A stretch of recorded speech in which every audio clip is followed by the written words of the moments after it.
Let's start with a big question. Are you the architect of your life, carefully designing what comes next?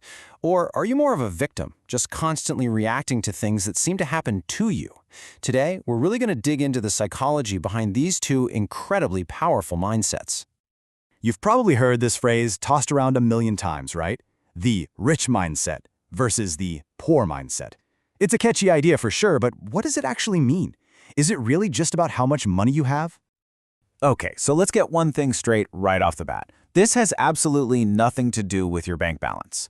We're talking about a psychological framework, a way of seeing the entire world that affects way more than just dollars and cents. So if it's not about money, what's it about then?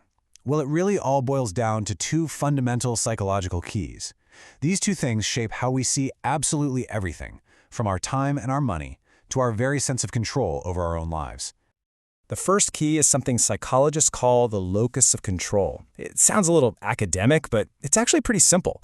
It's all about where you believe the control is. Is it internal, like inside of you, or is it external, out there, with forces like luck, fate, or other people?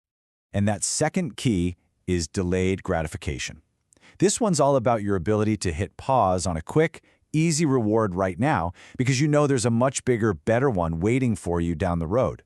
It's really about how you value today versus tomorrow. Okay, so how do these two principles actually play out in the real world?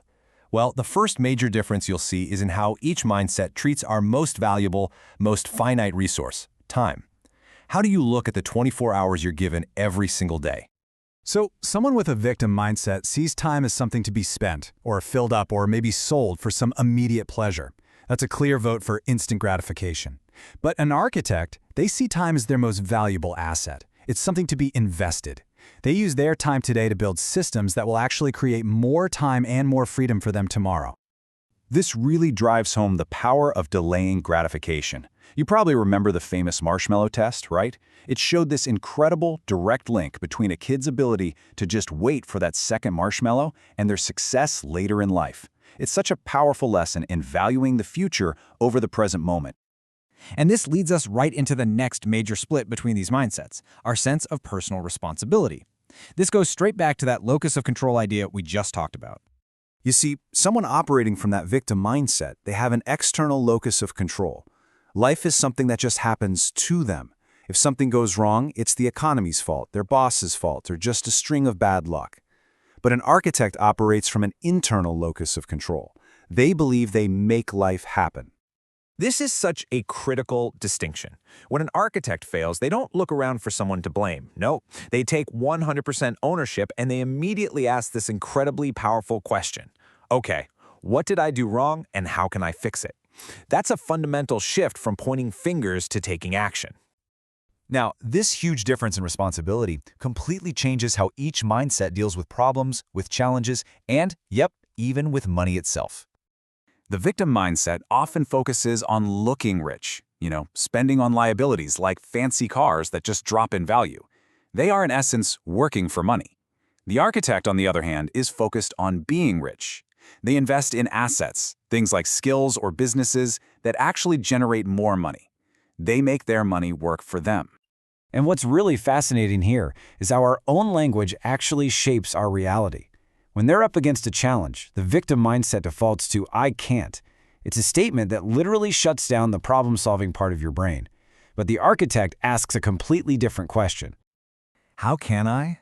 That simple two-word question is an absolute game changer. It doesn't accept the limitation. Instead, it forces your brain to wake up, to start searching for creative solutions, for new paths, for hidden opportunities you didn't even know were there.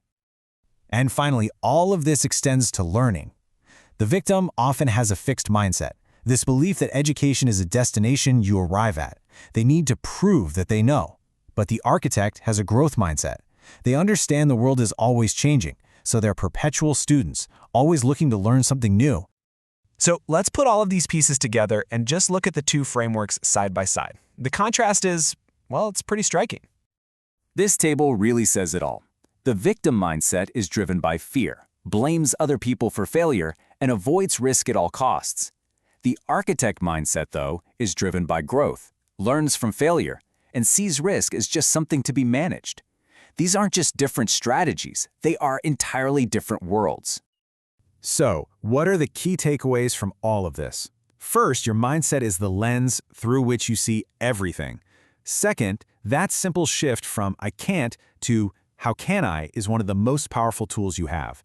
And maybe most importantly, this isn't a fixed identity. You absolutely get to choose your framework.